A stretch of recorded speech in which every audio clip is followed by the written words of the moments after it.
Hello students, आज का अपना टॉपिक है रियल नंबर्स, जो कि क्लास 10th का फर्स्ट चैप्टर है। रियल नंबर्स के बारे में आप लोगों ने पहले पढ़ रखा है, मैं एक ब्रीफ डिस्क्रिप्शन आपको वापस से दे देता हूं। रियल नंबर्स में वो सारे के सारे नंबर्स आते हैं जो आज तक आप लोगों ने पढ़े हैं, चाहे वो रेशनल नंबर्स हो चाहे वो इरेशनल नंबर्स हो। रेशनल नंबर्स आपको मालूम है क्या चीज होती है। Rational numbers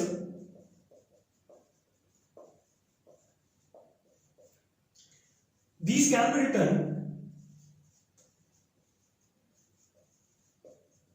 in form of P upon Q।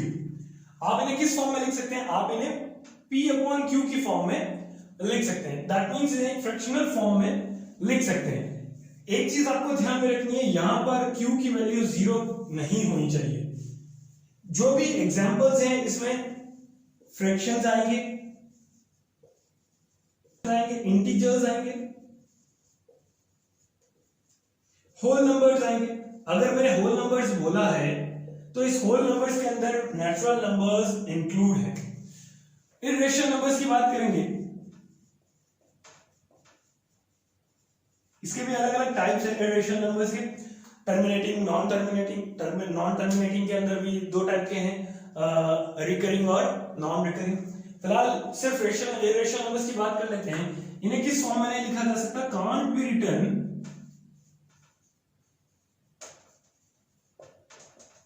In form of P upon Q। आप इन्हें P upon Q की फॉर्म में नहीं लिख सकते। एग्जांपल्स देखते हैं इसके। √2 जिसकी वैल्यू होती है आपकी 1.414। ये वैल्यूज और भी आगे चलती रहती हैं जैसे जैसे बट मैक्सिमम 3 डिजिट्स तक अपन इनका यूज करते हैं। पाई की वैल्यू हुई 3.14 अपन पुट करते हैं वैल्यूज। और भी ऐसे बहुत सारे हैं, √3, √5। ये सारे के सारे क्या है? ये सारे के सारे एक इरेशनल नंबर्स की कैटेगरी में आते हैं। चलते हैं नेक्स्ट टॉपिक पे जो कि है आपका यूक्लिड्स डिवीजन एल्गोरिथम, या जिसे दे रखा है लेमा। यूक्लिड्स डिवीजन लेमा, इसको समझाने के लिए मैं यहाँ पे एक एल्गोरिथम लिख रहा हूं, A = BQ + R। इस एल्गोरिथम में A = BQ + R के अंदर दो इंटीजर्स हैं आपके A और B, where A and B are 2 integers। यहाँ पे A और B क्या है? मेरे दो इंटीजर्स हैं। इनके बारे में भी बात करेंगे। ये दो इंटीजर्स ऐसे होंगे, इन दोनों इंटीजर्स के लिए Q और R की कुछ स्पेसिफिक वैल्यूज होंगी, जिनको मैं अगर इस इक्वेशन में पुट करूंगा तो ये इक्वेशन सैटिस्फाई हो जाएगी। कहने का मतलब है कि अगर A और B दो इंटीजर्स हैं तो उन दो इंटीजर्स के लिए कुछ स्पेसिफिक Q की वैल्यू होगी और कुछ स्पेसिफिक R की वैल्यू होगी, और वो वैल्यूज ऐसी होगी कि अगर मैं इन इक्वेशन में पुट करूं या इस पूरी एल्गोरिथम में मैं पुट करता हूं तो A = BQ + R की कंडीशन सेटिस्फाई होगी। ये दो इंटीजर्स में से जब भी आप A को डिवाइड करेंगे B से, जब भी आप इस A को डिवाइड करेंगे B से, तो आपको कुछ स्पेसिफिक Q और R की वैल्यूज मिलेगी, कुछ वैल्यूज मिलेगी। वो वैल्यूज ऐसी होंगी जिनको आप अगर इस इक्वेशन में, इस एल्गोरिथम में पुट करेंगे तो ये कंडीशन क्या हो जाएगी? सैटिस्फाई हो जाएगी। इस पूरी डिवीजन लेमा को डिवीजन एल्गोरिथम से रिलेट किया जा सकता है। डिवीजन एल्गोरिथम से रिलेट किया जा सकता है। ये डिवीजन एल्गोरिथम आपने प्रीवियस क्लासेस में पढ़ रखा है। इस डिवीजन एल्गोरिथम में आप लोगों ने पढ़ा होगा कि dividend = division multiplied by question plus remainder. Dividend = division multiplied by question plus remainder. इस पूरे एल्गोरिथम के बारे में बात कर लेते हैं। जब भी आप डिवाइड करेंगे किसी नंबर को दूसरे नंबर से, किसी बड़े नंबर को किसी छोटे नंबर से, तो आपको क्या मिलेगा, आपको कुछ क्वेश्चन मिलेगा, कुछ रिमाइंडर मिलेगा। ये आपका होता है क्वेश्चन, इसको बोलते हैं रिमाइंडर, इसको बोलते हैं डिवीजर, डिवीजर है, और इसको बोलेंगे डिविडेंड। आप ये देख रहे होंगे कि डिविडेंड हमेशा क्या है, डिवीजर से बड़ा है, और ये जो रिमाइंडर है ये हमेशा क्या होगा, इस डिवीजर से छोटा होगा। अगर इस डिवीजन एल्गोरिथम को और इस इक्वेशन को मैं कंपेयर करूं तो यहां से मुझे डिविडेंड की वैल्यू मिलती है स्मॉल a, डिवीजर की वैल्यू मिलेगी स्मॉल b। उस क्वेश्चन को मैं रिप्रेजेंट करूंगा q से, और इस रिमाइंडर की वैल्यू होगी r। इस पूरे इन दोनों इक्वेशंस को अगर मैं कंपेयर करता हूं तब मुझे दो बातें मालूम चलती है कि ये जो डिविडेंड है ये तो डिवीजर से बड़ा है, जो अपन ने यहां बात की थी। तो इस इक्वेशन, इसी चीज को अगर मैं इस इक्वेशन में पुट करूं तो यहां से मुझे क्या पता चलेगा, यहां से मुझे पता चलेगा कि इस पूरे डिवीजन लेमा में a की वैल्यू जो है वो हमेशा क्या होगी, b से बड़ी होगी। क्या a की वैल्यू हमेशा बड़ी होगी? बिल्कुल, a की वैल्यू हमेशा बड़ी होगी b से, और डिवाइड भी कौन होगा, a। इस बात का भी आप ध्यान रखें। एक और चीज मुझे क्या मालूम चलती है कि ये जो रिमाइंडर है ये हमेशा इस डिवीजर से क्या होता है, छोटा होता है। बिल्कुल, यहां देखेंगे तो इसको क्या लिखा जाएगा कि r will be less than b, r is less than b, r हमेशा क्या है, b से छोटा है। क्या इस r की वैल्यू 0 हो सकती है क्या? बिल्कुल, एग्जैक्टली डिविजिबिलिटी के केस में, जब एग्जैक्टली डिवाइड हो जाए कोई भी नंबर, तो उस केस में r की वैल्यू क्या हो सकती है, 0 भी हो सकती है। लेकिन r की वैल्यू 0 से बड़ी भी तो हो सकती है। बिल्कुल, देखिए यहाँ पे 2 आ रहा है, ठीक है, जो कि 0 से बड़ी। तो इसको मैं क्या रिप्रेजेंट करूंगा, इसको मैं क्या बोलूंगा कि 0 जो है, ठीक है, वो वैल्यू पॉसिबल है इस केस में। तो मैं ये बोलूंगा कि r will always be less than b but will always be equal to और ग्रेटर देन 0, ठीक है। r हमेशा क्या होगा, b से छोटा होगा, लेकिन 0 के क्या होगा, या तो इक्वल होगा या फिर बड़ा होगा। इस चीज का यूज अपन करेंगे HCF फाइंड करने में। इस पूरे डिवीजन एल्गोरिथम का यूज अपन करते हैं HCF फाइंड करने में। ये जो HCF है, जब भी आप दो नंबर्स का निकालते थे तो HCF जब आप दो नंबर्स का निकालते थे उसके लिए आप एक मेथड यूज करते थे, long division method. Long division method, ये लॉन्ग डिवीजन मेथड क्या चीज थी, इसको भी एक बार डिस्कस करते हैं। Long division method repeated division था कि आप जब तक डिवाइड करते थे दोनों नंबर्स को, जब तक कि आपका रिमाइंडर क्या ना आ जाए, 0 ना आ जाए।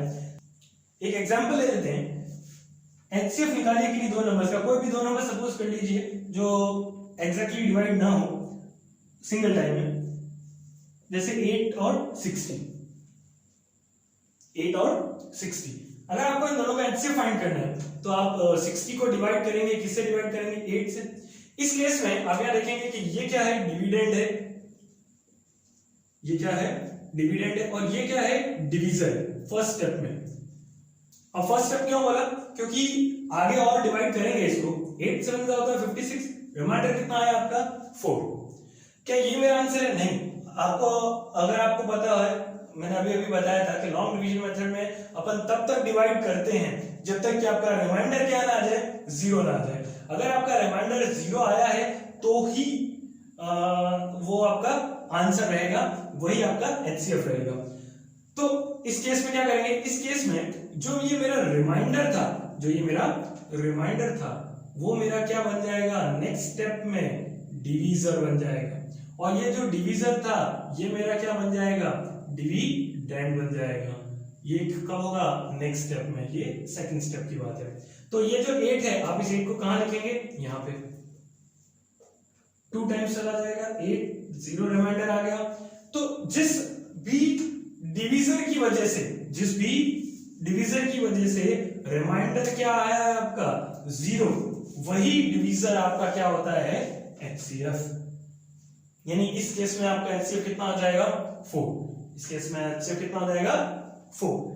ये पूरा का पूरा मेथड, यानी कि यूक्लिड्स डिवीजन मेथड अपन यूज करेंगे एक्सरसाइज फर्स्ट के क्वेश्चन नंबर 1 में, जहां पर आपको HCF फाइंड करने के लिए बोला जाएगा दो नंबर्स का। वहां पर भी आपको ये करना है, repeated number of repeated times आपको क्या करना है, डिवाइड करना है, तब तक डिवाइड करना है जब तक कि रिमाइंडर आपका क्या ना आ जाए, जीरो ना आ जाए। एक और बात, जब भी आप एक्सरसाइज पे चले उससे पहले सारे के सारे जो भी आपके एग्जांपल्स हैं उनको जरूर एक बार गो थ्रू कर लीजिएगा, उनको जरूर एक बार पढ़ें ताकि आपको वो एक्सरसाइज के जो भी क्वेश्चंस होंगे उनको सॉल्व करने में हेल्प करे।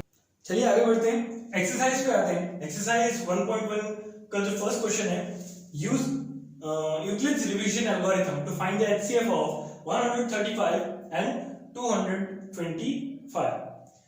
जो एग्जांपल नंबर फर्स्ट है उसको मैं इन क्वेश्चंस को करवाने के बाद में इसके साथ में ले लूंगा। आप पहले इजी वाले मेथड से समझिए, कुछ स्टेप्स में जो कंप्लीट हो जाएगा ये उस टाइप का क्वेश्चन है, इसलिए मैंने इसको पहले लिया है।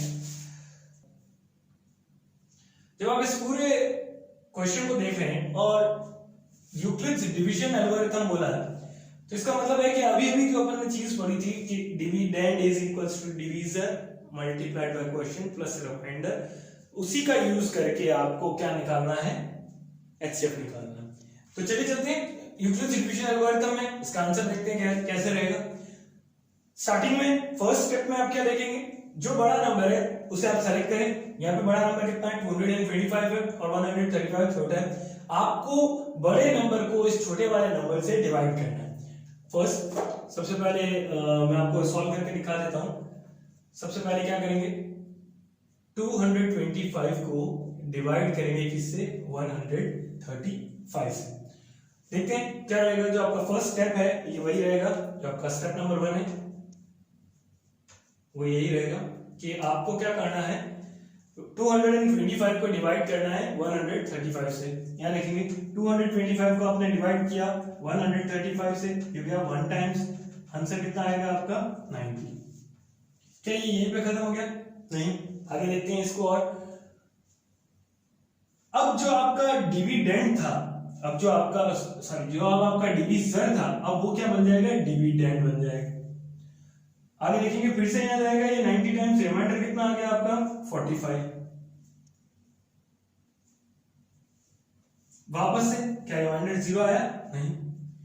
इस 90 को जो कि पहले डिवीजर था, अब वापस ये क्या बन जाएगा, डिविडेंड बन जाएगा। एंड 2 टाइम्स कितना चला जाएगा, ये 90। आपका रिमाइंडर क्या आया, 0। जैसे ही आपका रिमाइंडर 0 आया तो जिस डिवीजर की वजह से आपका रिमाइंडर 0 आया, यही क्या है, आपका एचसीएफ है।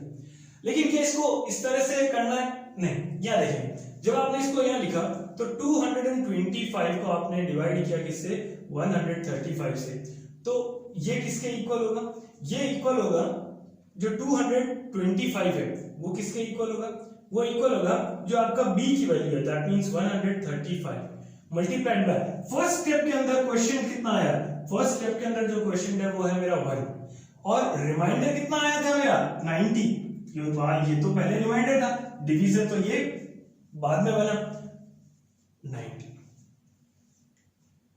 नेक्स्ट स्टेप में क्या करेंगे, नेक्स्ट स्टेप में जो वहां अपन ने किया है, सेकंड स्टेप में क्या किया था, 90 से डिवाइड किया गया था जो मेरा पहले डिवीजर था, जो मेरे पहले डिवीजर था। यहां पे मेरा पहले डिवीजर कितना था, 135। क्या देखेंगे, ये रहा मेरा पहला divisor, dividend is equals to divisor multiplied by quotient plus remainder. तो अब जो ये रिमाइंडर था वो तो क्या बन जाएगा, इस 135 की जगह आ जाएगा। यानी नेक्स्ट स्टेप के अंदर 90 तो कहां आ जाएगा, यहां पे डिवीजर की जगह। क्वेश्चन कितना भी है वो बाद में देखेंगे। और ये जो ये 135 था, ये जो 90 था वो कहां आ जाएगा, 135 की जगह, और ये 135 कहां चला जाएगा, 225 की जगह।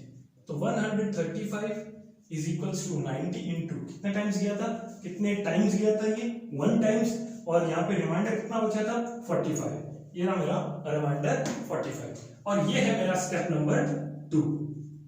अभी कब तक करना है भाई, अपन ने बात करी कि जब तक रिमाइंडर क्या में आ जाए आपका 0, जो कि नेक्स्ट स्टेप में आ रहा है, अपन ने वहां देखा। यहाँ देखेंगे नेक्स्ट स्टेप में क्या आ जाएगा, स्टेप नंबर 3 देखेंगे।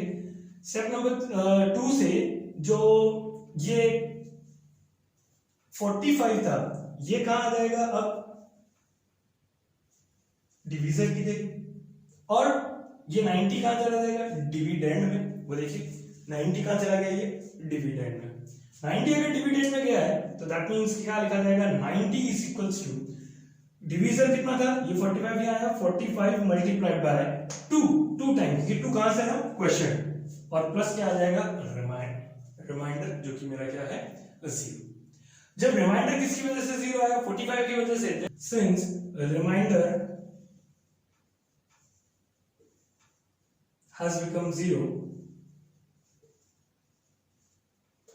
therefore HCF of 135 and 225 is equals to 45 reminder कितना आ जाएगा आपका 45 चलिए नेक्स्ट क्वेश्चन लेते हैं 196 and 30,220 इसमें भी आपको वही चीज करनी है बड़ा नंबर कौन सा है आपका 38,220 और छोटा नंबर कौन सा है ये तो आंसर में आप क्या लिखेंगे कि 38,220 को डिवाइड करेंगे 196 से चलिए यहाँ डिवाइड करके देखते हैं 38,220 को डिवाइड किया जाएगा 196 से 196 2 टाइम्स नहीं जाएगा 1 टाइम्स ही जाएगा तो 196 और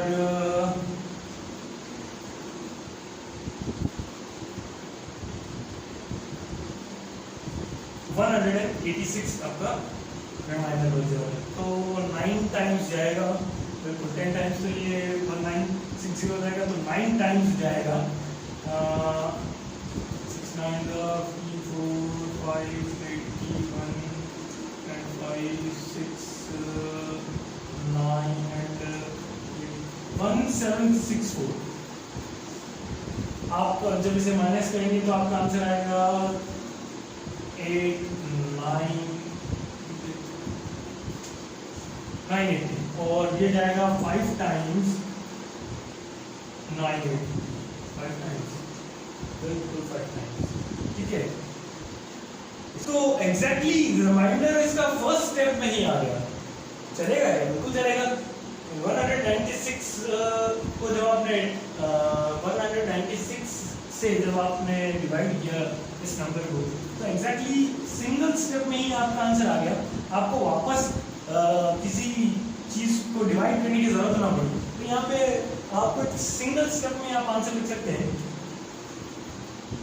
HCF of 196 and 38,220 एक और क्वेश्चन आपका नेक्स्ट 867 and 255 छोटा कौन सा ये बड़ा कौन सा ये तो ऑब्वियसली डिवाइड कौन सा होगा 867 डिवाइड होगा किससे होगा 255 अगर आप इसे रिपीटेड टाइम अगर आप इसे डिवाइड करके देखेंगे तो आपका फर्स्ट स्टेप में क्या बनेगा देखते हैं आपने इसको डिवाइड करना है 255 से ये ऑब्वियसली 25 86 तो दैट मींस 3 टाइम्स जाएगा 75 होता है तो आपने इसको 3 टाइम्स करके देखा तो बिल्कुल 3 टाइम्स 15 के बाद 125 76 आपका आंसर जब आपने इसको माइनस किया तो ये बचा 210 जब आपने इसको डिवाइड ठीक है यहाँ देखेंगे पहले मैं एक साथ डिवाइड कर लिया था अब इसको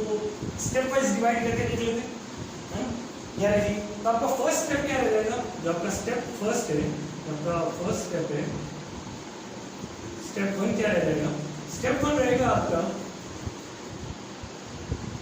867 इज इक्वल्स 867 को डिवाइड किया किससे डिवाइड किया 255 से इससे डिवाइड किया और क्वेश्चन क्या होगा यहाँ पे मल्टीप्लाई आ जाएगा और रिमाइंडर जो है वो कितना आ जाएगा आपका 102 बन जाएगा ये आपका फर्स्ट स्टेप था नेक्स्ट स्टेप में क्या होगा नेक्स्ट स्टेप मैंने आपको क्या बताया था नेक्स्ट स्टेप में ये जो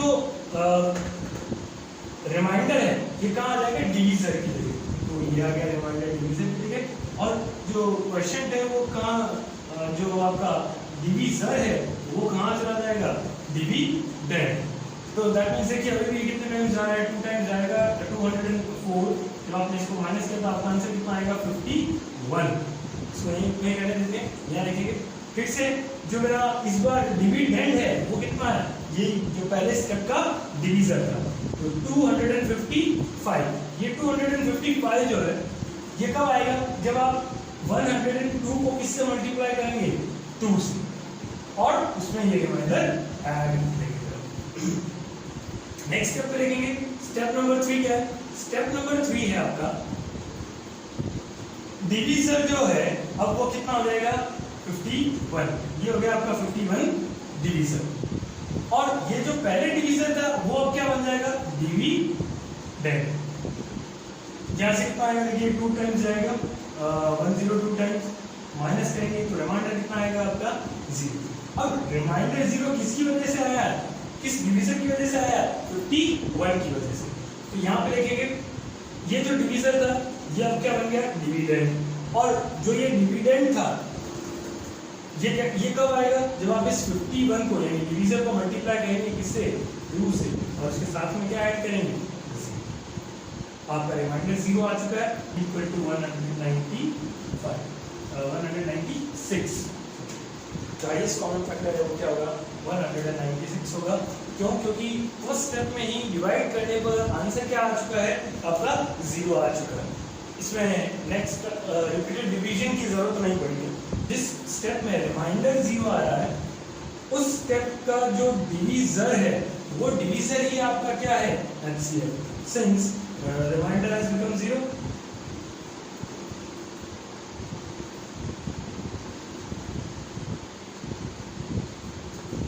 therefore HCF of 867 and 255 is equals to कितना आ जाएगा? 51। आगे चलते हैं। इसी सेक्शन में एक एग्जांपल था, वो एग्जांपल भी अपन ले लेते हैं। जो आपका एग्जांपल था उसमें क्वेश्चन ये है, जो आपके डिजिट्स हैं वो ये, इसका आंसर देखेंगे। वही आपको एचसीएफ भी फाइंड करना है यूक्लिड्स डिवीजन एल्गोरिथम के थ्रू। दो नंबर्स दे रखे हैं 4052 12576, बड़ा नंबर 12576। तो फर्स्ट स्टेप में आप क्या करेंगे? 12576 को डिवाइड कर देंगे 4052 से। जब भी आप इसे डिवाइड करेंगे, यहाँ मैं आपको डिवीजन दिखाता हूँ फ्रेंड में, 4052 12576, यहाँ देखिए 4 और ये है 12 और लास्ट में 3 डिजिट हो गए, ये 3 टाइम्स जाएगा 6 15 12 6 15 05 3 15 12 माइनस करेंगे तो आपका आंसर आ जाएगा 024 420। इसको ये इतना ही रहने दें, यही आपका फर्स्ट स्टेप रह जाएगा। जो आपका स्टेप नंबर 1 है वो क्या रहेगा?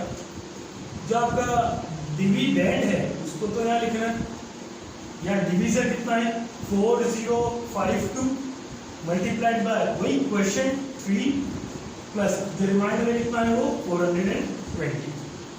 नेक्स्ट स्टेप में क्या होगा? एक एक स्टेप आगे लिख दो, ये इधर और ये इधर।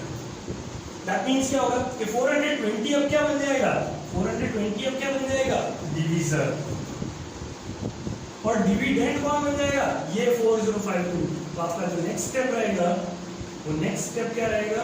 नेक्स्ट स्टेप रहेगा 4052, अंदर क्या निकल जाएगा 4052, और ये 4052 इज इक्वल टू ये 420 से डिवाइड करेंगे, ये रहा आपका डिवीजर। कुछ टाइम्स जाएगा और कुछ रिमाइंडर जाएगा, उसको चलिए बाद में लिखेंगे। यहाँ देखें 4 ये 10 टाइम्स जाएगा, ये 9 टाइम्स जाएगा, 9 0 18 36 एंड 37। जब आप इसे माइनस करेंगे तो आपका आंसर आएगा 78, इसमें 80 ले लेता हूँ, 80 25 एंड 2 27 700 272। दैट मींस 272 मेरा क्या है? रिमाइंडर। 272 मेरा क्या है? रिमाइंडर। और जो क्वेश्चन आया वो कितना जाएगा मेरा? 9। यही वाला आगे करेंगे, इसमें इसको आगे लिख दो, इसको इधर और इसको इधर। क्यों लिखा? क्योंकि जो मेरा पहले रिमाइंडर था वो मेरा क्या हो जाएगा? डिवीजर। और जो अब जो मेरा डिवीजर था वो मेरा क्या हो जाएगा? डिविडेंड। तो जो आपका स्टेप नंबर 3 है वो कितना हो जाएगा? स्टेप नंबर 3 में क्या लिखा जाएगा? स्टेप नंबर 3 में लिखा जाएगा 420 is equals to 272 multiplied by some number. अब ऑब्वियसली लिख देगा, यहाँ दिख रहा होगा ये 1 टाइम से जाएगा 272, जो आपने इसको माइनस किया तो यहाँ बचेगा आपका 8, 13 and 140, 148। क्या लिखेंगे, 1 टाइम्स कितना चला जाएगा 1 टाइम्स जाएगा ये, और रिमाइंडर कितना जाएगा आपका 148। बस वापस से वही वाली चीज कब तक चलेगी है, जब तक कि मेरा रिमाइंडर 0 ना जाए। नेक्स्ट है आपका स्टेप नंबर 4। स्टेप नंबर 4 के अंदर जो मेरा डिवीजर था पहले, वो मेरा क्या बन जाएगा, डिविडेंड। 270। अगर ये डिविडेंड बन गया तो यहाँ क्या आएगा, मेरा डिवीजर, और वो डिवीजर वही होगा जो पहले वाले स्टेप में मेरा क्या था, रिमाइंडर। 148 डिवीजर कितने टाइम जाएगा, 1 टाइम जाएगा 148, बिल्कुल 1 टाइम जाएगा। और ये कितना हो जाएगा आपका 4, 8, 4 और 6 2 124। अब नेक्स्ट स्टेप नंबर 4 में क्या हो जाएगा, स्टेप नंबर 5 के अंदर इसको कंप्लीट कर लेते हैं। 148 1 टाइम्स जाएगा और रिमाइंडर कितना बच जाएगा मेरा 124। ये नेक्स्ट स्टेप में ये फिर से आगे, ये जो डिवीजन है वो मेरा डिविडेंड, और ये जो रिमाइंडर है वो मेरा डिवीजर। 100 इसकी टोटल 72 की जगह क्या आ जाएगा 148। 148 को मैं किससे डिवाइड करूंगा, 124। इसमें कितने टाइम जाएगा मेरा 1 टाइम्स, ये चला गया तो आपका आंसर आ गया 24। अभी भी डिवीजन इसको कंप्लीट करते हैं, 1 टाइम जाएगा और रिमाइंडर कितना आएगा मेरा 24। नेक्स्ट स्टेप और देखते हैं, स्टेप नंबर 6 देखेंगे। स्टेप नंबर 6 के अंदर क्या होगा, इसको आगे देखते हैं। रिमाइंडर मेरा क्या बन गया, डिवीजर, और ये हो गया मेरा 124। 124 कितने टाइम जाएगा, ये जाएगा आपका 5 टाइम्स, 20 का 0 2 10 120। रिमाइंडर कितना आया, आपका 4। यहाँ देखेंगे तो ये 124 मेरा क्या बन गया, डिविडेंड बन गया। डिवाइड किससे किया आपने, डिवाइड आपने किया डिवीजर से, जो कि कितना है 24, और कितने टाइम्स गया, 5 टाइम्स गया, जो कि मेरा क्वेश्चन है, और रिमाइंडर कितना बन गया मेरा 4, 120। यहाँ देखेंगे स्टेप्स, स्टेप नंबर 7। स्टेप्स आप ऐसे चाहे तो ऐसे लिख सकते हैं, कोई प्रॉब्लम नहीं है। लैंग्वेज में लिखना चाहे लैंग्वेज में लिख सकते हैं, इसे शो कर सकते हैं, इसे भी शो कर सकते हैं। यहाँ देखिए, अब जो आपका लास्ट स्टेप है वो क्या रहेगा, 8 टाइम्स 24 माइनस किया तो 6 टाइम्स 24 और माइनस किया तो, यहाँ देखेंगे फिर से वही चीज, जो मेरा डिवीजर है और जो मेरा डिविडेंड है। यहाँ देखेंगे 24 तो आपने किससे डिवाइड किया है, 4 से डिवाइड किया है, कितने टाइम जाएगा 6 टाइम्स, तभी मेरा रिमाइंडर क्या है 0। ऐसा कौन सा डिवीजर था जिसकी वजह से रिमाइंडर क्या आया है 0, तो वो है 4। यहाँ पे क्या हो जाएगा, सिंस वही रिमाइंडर हैज बिकम 4, ऊपर लिख देता हूँ यहाँ पे, since remainder has become 4, remainder has become 0, therefore HCF of 4052 and 12576 is equal to कितना हो जाएगा बेटा, 4 is my answer। ये इतना आपका वीडियो था। जो भी क्वेश्चंस आज अपन ने किए हैं, जितने भी 4-5 क्वेश्चंस किए हैं, वो सारे के सारे क्वेश्चंस को आप फ्रीक्वेंटली रिपीट करें। जितना ज़्यादा आप उनकी प्रैक्टिस करेंगे, वैसे इसमें प्रैक्टिस करने वाला कुछ है नहीं, बट फिर भी क्वेश्चंस को खुद से सॉल्व करें और कमेंट सेक्शन में मुझे जरूर बताएं कि आपको मेरा वीडियो कैसा लगा। मेरे इस वीडियो को शेयर कीजिएगा, सब्सक्राइब करिए चैनल को। आपको फिर से मिलूंगा नेक्स्ट वीडियो में जल्दी।